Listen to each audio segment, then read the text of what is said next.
Hey everybody, it's Angela and I'm back with another process video. I'm going to do a layout with this larger panoramic style photo and 3 smaller photos below it. I'm going to use this crepe paper pad. I don't know the name of it, but it's kind of farmhousey kind of papers and stuff in it. So I pulled out the lightest paper I'm going to use for my background. Then I'm going to mat my photos on some of the more saturated colors like this green leaf paper. And I think that just gives good delineation around that larger photo. And the only thought I have behind this going into it design-wise is that I want to do it kind of turned to the side like that. So not straight across the paper, but at an angle. And before I go ahead and start gluing down photos, I want to do a little bit of stamping.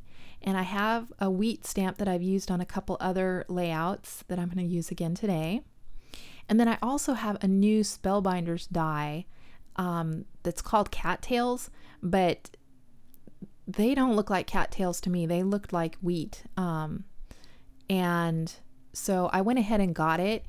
And I love the die, but I had the hardest time with it. I just could not get the intricate die to release from the die cut. I tried different weights of paper. I tried 2 layers of paper. I tried a layer of wax paper along with my paper. And, you know, I poked the little holes out, tried to get it to release. I went really gentle, and I must have done it like at least a dozen times in order to get 3 of them that would be usable. So I got 2 that were pretty good, and then 1 that was a little munched. And so I don't know. I hope that maybe someone out there has got some tips or tricks for releasing intricate dies from die cuts, because otherwise, yeah, it's not gonna make it to where I'm gonna want to use that die very often. Yeah, so hopefully someone out there can give me some hints as to maybe what I was doing wrong or things that I could try. So I went ahead and I put the wheat stamp in a few places on my background paper. And now I'm going to mat my central photo on this print, which kind of brings in all the colors that I want to use, brings in more of those golden orange tones, a little bit more of the greens, and just kind of, you know, gives that pop of color. So I'm going to mat that again. And then I don't know exactly at this point how I'm going to put the photos underneath. Oh, there's the Spellbinders die. It's called Cattails.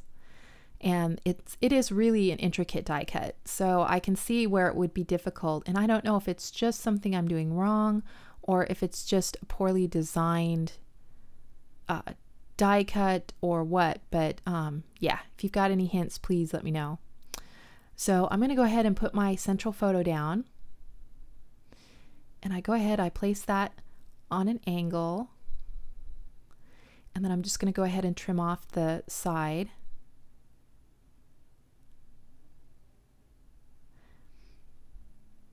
And then I don't know yet exactly how I'm going to place those photos below it. I know I want them kind of across below the photo. So I'm going to go ahead and mat those first on another piece of paper from that same collection.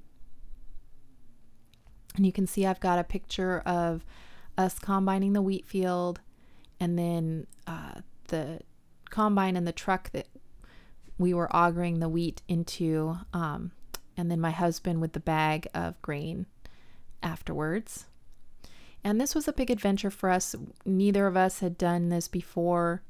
It was a test for us, and we had to learn how to run the combine. We had to learn how to run a grain drill.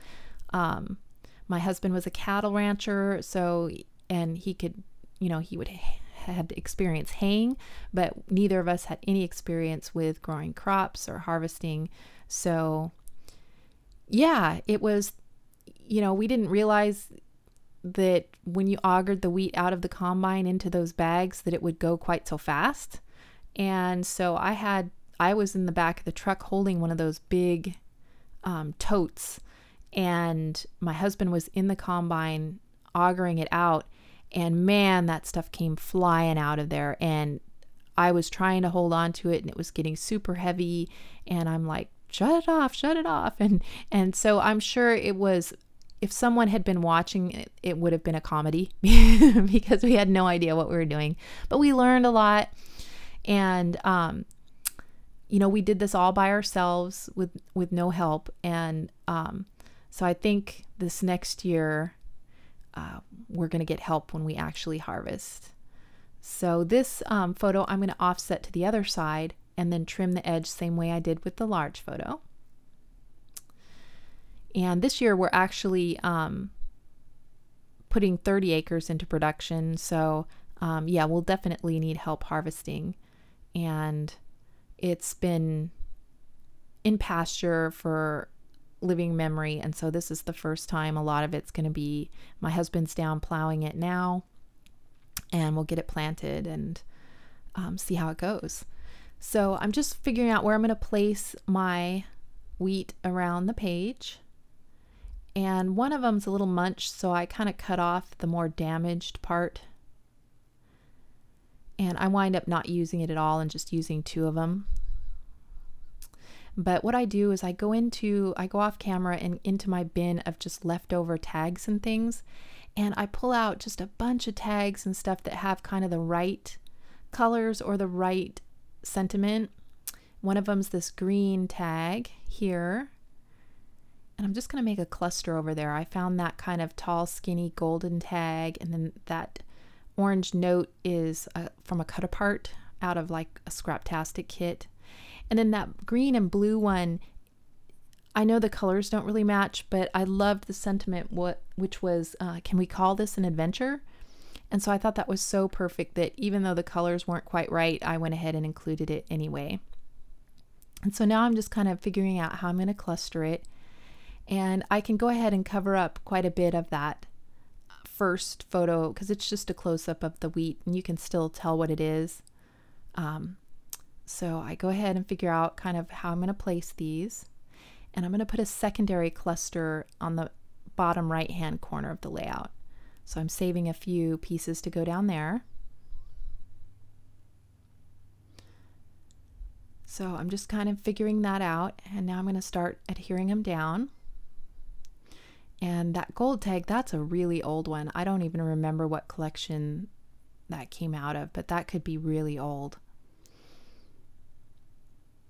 And I think everything, all my embellishments, you know, tag wise and things other than the die cut are all just out of leftovers on my desk.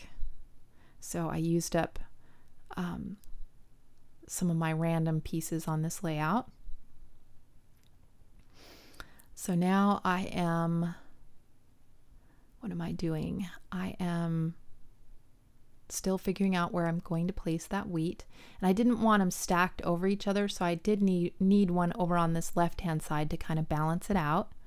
So I'm just going to use a little bit of my quick dry adhesive and put on the back of that die cut. And then I'm going to tuck it behind this green tag here. And I like that it sticks up high enough to kind of go over the trees in the photo because it gives good contrast with that golden yellow paper against the green trees. And then I put the other one down at the bottom. I was going to leave them kind of sticking up for texture, you know, loose at the top of the die cut, but they're so delicate. I was afraid, you know, there might get caught on stuff or on page protectors or whatever. And so I go ahead and just tack them down a little more. They're not completely glued down, but they're mostly glued down. So that's where I'm going to put that secondary cluster. So I go ahead and put another really old tag on there, and then that orange one. And that is going to do it, I think, for my layering of tags. And there I'm still thinking about putting that little piece in, and then I decide I don't really need it. And I have these Chickadee alphas from a Scraptastic kit, and I didn't use them in the month that I had gotten them. I think we got another alpha that same month, which I used more of. And so I decide the colors are perfect on this. And I'm just going to call this First Harvest because this was our first test crop. And yeah, we'll be putting in more hard red wheat this year, along with, I think, beans. I think it's going to be fava beans. And so I'm just kind of cutting those apart so I can figure out where I want to place them. And this isn't going to be a really standout title. It does kind of blend in a little bit. You can see it better in person than you can on the screen. It's more readable, but I didn't think it needed to be real high contrast or real in your face for this, because it, you know, it just says First Harvest. You know, it's not like some kind of super great title. Sometimes my titles are a little boring. But in this case, you know, I just wanted to designate that it was our first one. And I wanted to get this scrapbook. This was from, of course, last summer. So I wanted to get this scrapbooked before, you know, we go on to this year's crop and get this into the farm scrapbook. So I go ahead and put that on. And in the end, I do wind up using those same alphas to put the year 2014 down on that bottom right hand cluster, and I do that off screen, but you'll see in the final photo that I use that same alpha just to put the year on the layout. So now I'm thinking, well, what else can I put on this? So I go through all the dishes on my desk and find this clip of a sun, which I think looks so cute up there, and then I had this little stick pin that said summertime on it. I don't know what it was from or anything, but and the colors don't match perfect either, but the font is really small and thin, so the colors aren't super saturated, so it doesn't clash too much with the other colors, and it just was perfect on there. So it cleared a few more things off my desk, and then I'm just going to tack down my tags a little better. And then since that tag did have a hole in it, I thought I'd get some twine to put in there. And I have this piece of twine that's also, I think, left over from either a Scraptastic or a Cocoa Daisy kit. And it's kind of gradiated in color. It has like pink and then goes to like orange and then to yellows, and it is a really pretty twine. So I kind of take the orangey yellow side of it to put in my tag.